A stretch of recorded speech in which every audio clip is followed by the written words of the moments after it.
You're welcome to the Beyond Africa podcast with me, your host, Ngali Bernard. Today, I want to draw your attention to a video that is circulating online.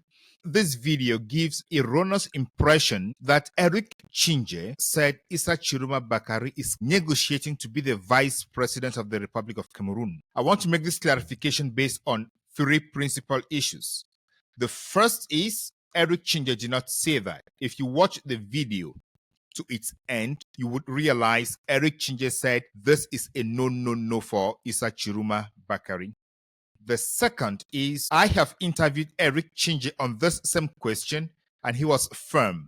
Issa Chiroma Bakary is not negotiating anything with the government of Cameroon despite proposals that have come his way. The third thing is if Issa Chiroma Bakary were to accept to be the Vice President of the Republic of Cameroon, that would require that Cameroon amends its constitution before Issa Chiroma Bakary could become the Vice President of Cameroon. With all these 3 points set information at our disposal, Issa Chiroma Bakary is not negotiating to be the Vice President of Cameroon. Even if Issa Chiroma Bakary were negotiating to be the Vice President of Cameroon, that would mean an amendment of the constitution to include a power-sharing agreement. I had an extensive conversation with Ambassador Philippe Van Damme, the former EU ambassador to Cameroon, Equatorial Guinea, Republic of Guinea, and Zimbabwe. In my interview with him, and I encourage you all to watch that interview. In the interview, he says a power-sharing agreement is simply choosing short-term stability over legitimacy and over legality. I'm going to share with you 3 videos. The conversations run the speaker's thought pattern through so you understand what the speaker is saying from the beginning to the end on those particular issues. As such, there is no manipulation. There is no taking off or adding of information just to manipulate minds and change or distort what people are actually thinking about. If Cameroonians really want to get this power out of the hands of those who rigged and stole the elections, it is time to rally around Chiroma's call, Chiroma's vision, Chiroma's plans to take the power from those who are sitting there illegally. And this can be done by the different methods that Chiroma is calling Cameroonians to rally around him to get that power back to the people, because power belongs to the people and power is for the people.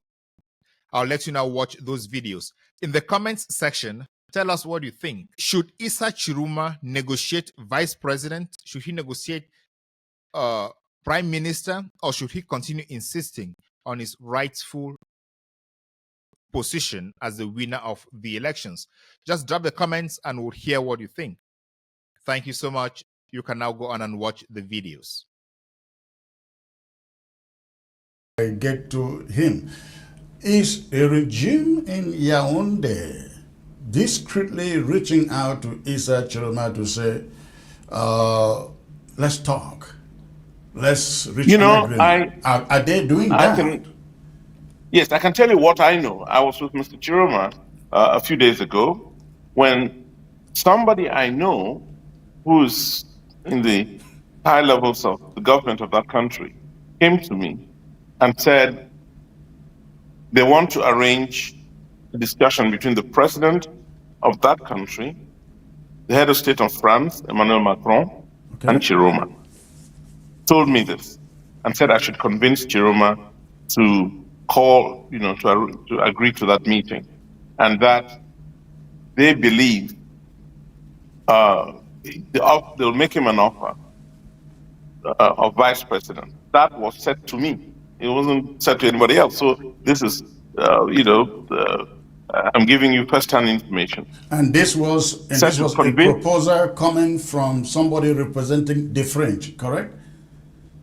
Well, it was coming from a senior official in that country where we were. Okay. And said, the senior top official, who has works with the president of that country, said they will, if I could convince Chiroma to agree to the meeting with the president of that country and Emmanuel Macron, they think he will be offered, not they think, we will offer him, he said, the position of vice president, And he told me, look, Eric, Mr. Bia will be gone soon. He said, I don't think he'll be there for 2 or 3 more years. So as Vice President, Chiroma will very quickly, get to the presidency with no obstacles. And that Mr. Macron and this president, if they can agree to it, they will agree to it. So I know that that offer has been made. But of course, raised it with Mr. Chiroma, and it was a no-no. I mean, there was no thought of even engaging in such a process. And he's out of that country. Transition can only happen under Paul Biya, and was celebrating when Paul Biya was elected. Came out in reaction to Issa Chiroma Bakary's 48-hour ultimatum. I'm talking about Dr. David Ebutu. And he said, Chiroma, on négocie, on ne menace pas. Chiroma will negotiate. We shouldn't be threatening, because Chiroma issued a threat and a warning. So, my conception has always been, when Paul Biya is under pressure, he creates a sub-problem, and the attention moves away from the main problem to the sub-problem, and the sub-problem is being targeted for treatment. So if Chiroma goes now to negotiate, would he be negotiating for the release of those who were kidnapped and are in detention centers, or would he be negotiating for his ballots to be respected? Mr. Chiroma is not going to negotiate with this government. We all want peace. We all would avoid bloodshed. We all would rather that the transition in Cameroon be done on a fair and democratic basis. That's what we all would desire. And Mr. Chiroma is totally, as far as I know, totally not out of any desire to negotiate with this government. Because think about it, Bernard, anything that keeps this government in place, they're going to use every possible trick in the book to survive this time around. And if they do, what do you think they'll do in 7 years? They'll only perfect that system and stay for another 7.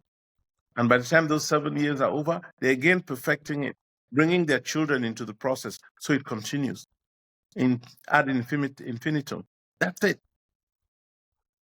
Allowing this system to survive in 2025 will ensure that they perfect the system for 2032 and beyond. So every Cameroonian who is sick and tired of these people must rise, not to provoke a violent revolution, must rise quietly to claim the victory that Mr. Chiroma has. They could claim it by staying at home. A total boycott of sorts could be one way to claim it. A ghost town of sorts could be one way of claiming that victory. It doesn't have to be violent. And when Mr. Chiroma says, go and release your children from jail, if hundreds of thousands of Cameroonians do that, no army in the world will stop them. So we're looking for ways to get the system moving again, moving in the direction of change without resulting in bloodshed of any sort. You criticize the EU and all the international partners for not taking a clear stand because of what you already mentioned as strategic patience. With your example on the power-sharing government in Zimbabwe, is a power-sharing government something to encourage when elections are clearly rigged and the opposition that believes won stands firm and the citizens support them? Instead of moving to recognize that victory, should a power-sharing agreement replace the legitimacy of the ballot box? It's again a very difficult question because it depends on the circumstances. You had in Zimbabwe the government of national unity,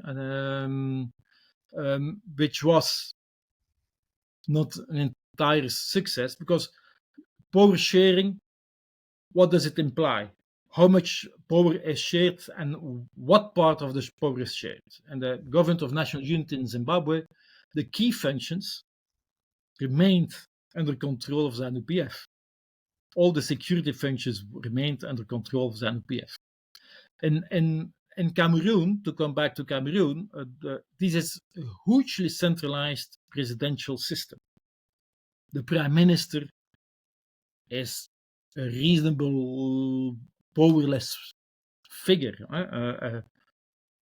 At most, a primus inter pares within the executive, but it's the president who dictates what has to be done. So, a power sharing, offering Chiroma, as some claim has been done, the prime ministership isn't a guarantee for power sharing because the power is in the hands of the presidency. So that's a fake power sharing agreement.